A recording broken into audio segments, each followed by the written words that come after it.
All right, this is a homework 11.1, question number 1. And basically, we've got 5 shirts. You got to imagine 5 different shirts here and 4 pairs of pants.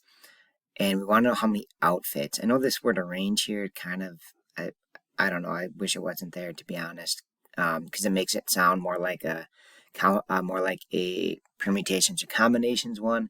But basically, if you think of it as outfits, like this shirt can go with 4 pairs of pants, like pant 1, pant 2, pant 3, pant 4, right? There's basically 4 shirts for this, 4 pair of pants for this one shirt. So basically there's 4 outfit here with this shirt.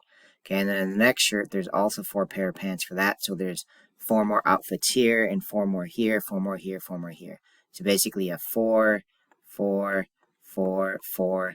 So you have 4 outfits for each shirt because you can use each pair of pants with each shirt.